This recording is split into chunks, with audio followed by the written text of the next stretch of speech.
Ego versus self-respect, lessons for life and magic. In both the martial arts and magical practice, we are taught to refine the self. We train, study, test, and transform, not to become more than others, but to become more of who we truly are. Along this path, a question inevitably arises.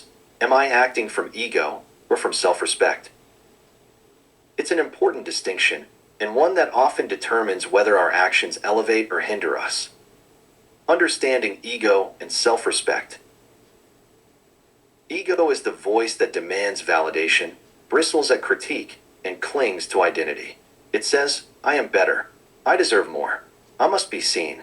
Ego isn't inherently evil, but unchecked, it blinds us to growth and traps us in illusion.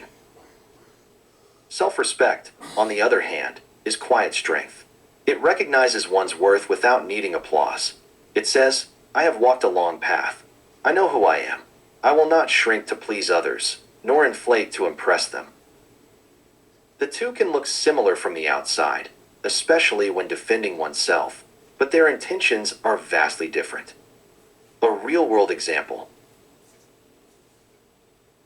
Consider a martial artist with over 4 decades of experience, a veteran of both street and cage, a man who has earned black belts across systems, taught soldiers, and stood in the ring as a professional fighter.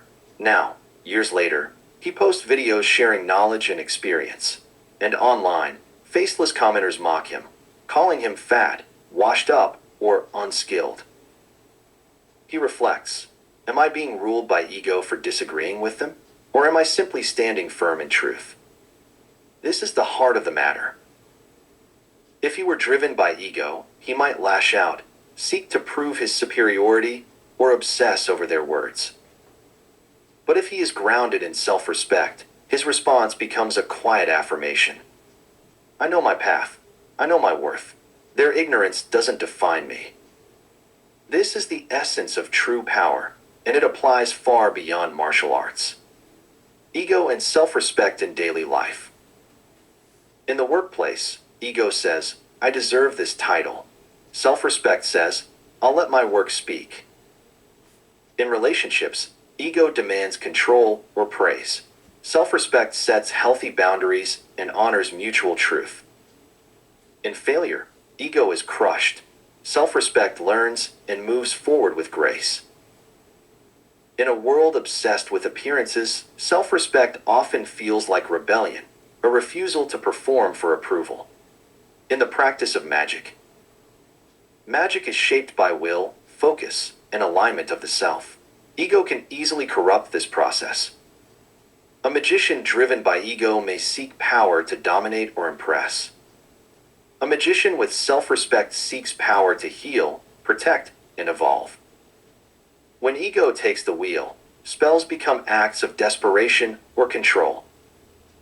When self-respect is the guide, magic becomes sacred, intentional, and ethically sound. Magic amplifies who we are, so if ego is dominant, our magic becomes distorted.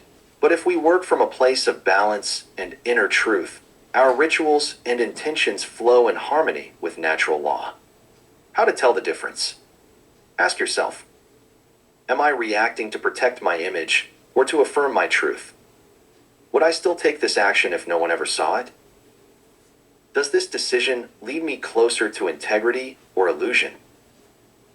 If the answer consistently points toward clarity, humility, and alignment, then you are likely acting from self-respect, not ego. Final thoughts. In both the dojo and the circle, we are challenged. Criticism will come. Injustice will happen. But the greatest danger is not what others say. It's what we believe about ourselves in the silence afterward. You are not unskilled because someone mocks you. You are not weak because you carry age, weight, or scars. You are strong because you've kept walking, because you still rise, because you still believe. Ego demands a crown. Self-respect carries the staff of quiet power. Choose which one leads your path, in life, in magic, and in the sacred stillness between them.